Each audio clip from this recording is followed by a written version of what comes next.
Ni dah kenapa ni? Apa sebabnya ni?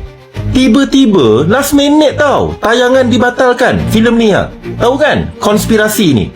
Yang peliknya filem ni ditarik tanpa sebab. Malah pelakon-pelakon pun tak tahu kenapa tiba-tiba filem ni dibatalkan. Semua pelakon utama macam blur tau. Macam dah kenapa ni? Apa sebab dia? Nanti dulu. Yang lagi pelik bin ajaib apa tau? Penerbit filem ni cakap dia arahkan supaya filem ni tidak ditayangkan. Dan si penerbit tu maklumkan memang sengaja dia buat keputusan untuk batalkan tayangan filem ni. Anda tak pelik ke tuan-tuan? Engkau sebagai penerbit, engkau dah invest berjuta ni buat filem.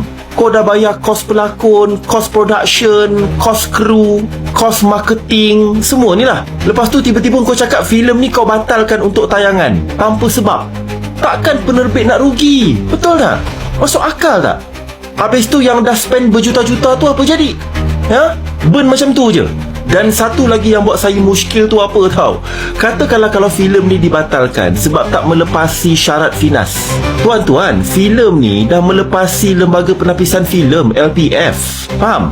Dah berbulan-bulan diluluskan dah. Memang tak mungkin filem ni dibatalkan sebab LPF. LPF dah lepas dah. LPF dah cakap okey, filem ni melepasi syarat dan boleh ditayangkan. Okey, jap.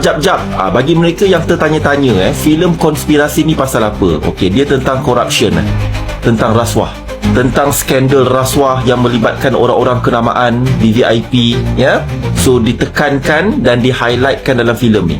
Okey, nanti kejap. Katakanlah anda claim, mungkin filem konspirasi ni dia menyentuh isu sensitivity SPRM. Tuan-tuan, filem ni SPRM pun dah luluskan. Filem konspirasi ni dapat kerjasama sepenuhnya tau daripada pihak SPRM.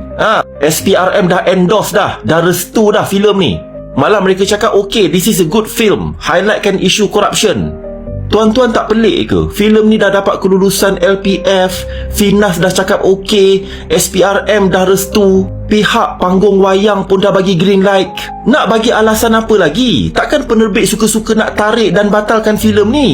Walaupun dah dapat keizinan daripada semua pihak. Dia memang tak ada alasan tau. Dan apa yang saya tahu, kalau filem tu di-cancelkan tayangannya kerana filem tu tak laku, tak ada sambutan, panggung wayang tak boleh buat duit, faham? Tapi persoalannya, filem ni belum ditayangkan, dibatalkan sebelum hari penayangan tu.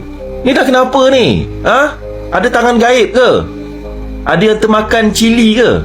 Ada yang butt hurt ke? Ada mana-mana pihak yang terasa ke? Kerana konon-kononnya mesej filem ni directly kena kat dia orang. Kenapa? Ada mana-mana batang hidung yang terkena ke dengan ni cerita ni? Kenapa? Penerbit dapat arahan ke? Penerbit dipaksa ke? Ada rundingan belakang tabir ke? Kenapa? Geng 47 hantar wakil ke untuk berunding dengan penerbit? Apa ke benda lah tuan-tuan? Apa ke benda lah? Tu India, negara India tu yang terkenal dengan korupsi kan, yang ahli politik diorang terlibat dengan rasuah dekat India tu. India tu pun tuan-tuan benarkan filem-filem pasal corruption ditayangkan tau. Berapa banyak filem Tamil, filem India yang hentam kerajaan. Betul tak?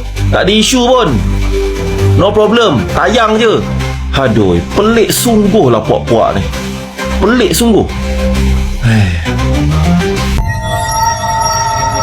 Why so serious?